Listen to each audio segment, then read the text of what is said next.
Жасыбай балалар мен жас өспірімдердің спорт мектебіндегі гір көтеру секциясының бапкері Дархан Истаевтың тәрбиеленушілері түрлі жарыстардан тұрақты түрде жақсы нәтижелер көрсетіп жүр. Соған дәлел осы медальдар. Және гір көтеруден бір айдың ішінде екі бірдей Қазақстан чемпионаты өткізіліпті. Оған барған гір көтерушілеріміз қанжығаларын майлап келген. 15-17 ақпан күндері осы 2024 жылы Астана қаласында ұзын айналымнан Қазақстан Республикасының чемпионаты өтті. Соған біздің Екібастұз қаласынан 8 спортшы апардым. Олар Павлодар облысының намысын қорғады.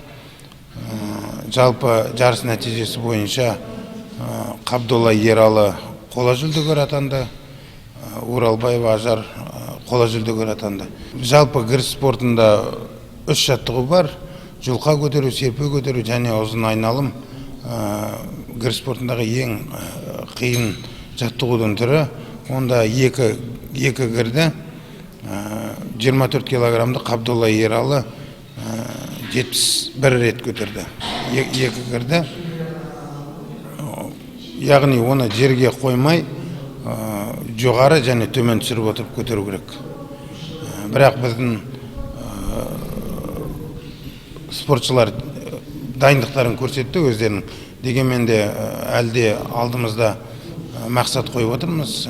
Келесі жылғы чемпионаттарда енді чемпион шығару, біз осымен тоқтамаймыз. Астана қаласындағы ұзын айналым әдісі бойынша болған ел біріншілігінен олжалық айтқан Ажар Оралбаева мен Ералы Қабдолла Абай атындағы 2-ші орта мектептің 9-шы және 10-шы сынып оқушылары. Ажар 58+, Ералы 71 келі салмақ дәрежелерінде жарысқа түссе, жалпы бұл чемпионатта 300-ге жуық спортшы қатысқан екен. Айта кетуіміз керек, Дархан Боранбайұлы 2-ші мектеп қабырғасында да жаттығу өткізеді. Содан болар оның шәкірттердің дені осы білім мекемесінен. Менің сыныптастарым оған қатысқан, маған қызықты болған. Гір спортымен айналысқан 6 жыл болды.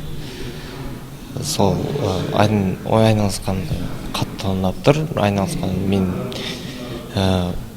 тренерім Дархан Боранбайұлы, Истаев Дархан Боранбайұлы болды. 6 жыл қатысам, ең Астанаға барып, ұзын айналыммен бірінші рет 3-ші орын. Салмақта 12 адам болған. Астана қаласында өткен. Сол бірінші орын 128 рет көтеріп, бірінші орын алды. Екінші орын көтерген 80-90 сол арада көтерген. Мен 3-ші орын 71 рет көтеріп. Ал наурыздың 8 мен 10 аралығында Тараз қаласында гір спортының серпе және жұлқа көтеру әдістері бойынша Қазақстан чемпионаты өткен. Оғанда жас өспірімдер мен жастар қатысып келді. Бұнда алған жүлдеміздің деңгейі де жоғары. 8-10 наурыз күндері Тараз қаласында Қазақстан чемпионаты өтті. Жұлқа және серпе көтеру жас өспірімдер және жастар арасында. Бұған біздің Павлодар облысының құрамында Жасыбай балалар спорт мектебінің 9 спортшысы қатысты. Тартысты жарыста Гайнудинова Алуа чемпион атанды.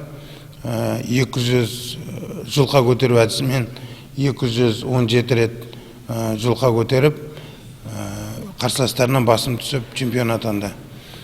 Айта кететіні, Екібастұз қаласының тарихында ең алғашқы қыз бала чемпион атанып отқан. Осы не бойынша? Осы әдіс бойынша. Уралбаева Ажар серпе көтеру әдісімен 104 рет көтерді, 12 келілік гирді, жалпы салмағы 24 килограмм, 104 рет көтеріп, 3-ші орынға табан тіреді. Өте жақсы нәтиже. Менің салмағымда 15 қыздар болды. Қиын болды. Серпе көтеруіне 12 килограмм бір гір. 10 минутта бір рет қана ауыстырады қолды. Жеңімсінді өзімді оқыған Абай Құнанбаев атындағы номер 2-ші номер мектебімді арнаймын. Биыл мектепте 70 жылдығы. Халықаралық әйелдер күні артта қалғанымен Жасыбай спорт кешені басшылары білек күші мықты қыздарды мерекемен құттықтады. Өйткені олар наурыздың 8-інде жарыста болған еді. Өткен аптада бәрімізге мәлім осы гір спортының бөлімшесінің шәкірттері міне бапкері Дархан Боранбайұлы Тараз қаласына Қазақстан Республикасының чемпионатына алып келді. Өте жақсы нәтижеге қол жеткіздік. Бір алуамыз алтыннан жүлде алса, ажарымыз қоладан үшінші орынға табан тіреді. Шын жүректен құттықтаймын. Оның алдында Астана қаласында да Қазақстан Республикасының чемпионаты өтті. Ер алдында үшінші орынға ие болды. Баршаңызды шын жүректен құттықтаймын. Жақсы нәтиже, ол еңбектің арқасы. Көп сіздерге рахмет. Гір көтерушілердің ендігі көздегендері әлем чемпионаты, ол Қырғыз елінің астанасы Бішкекте тамыз айында болады деп жоспарланған. Алдымызда үлкен жарыстар күтіп тұр. Соның бірі Қырғызстанның Бішкек қаласында өтетін әлем чемпионаты. Оған 4 спортшы апарамыз деп жоспарлап отырмын.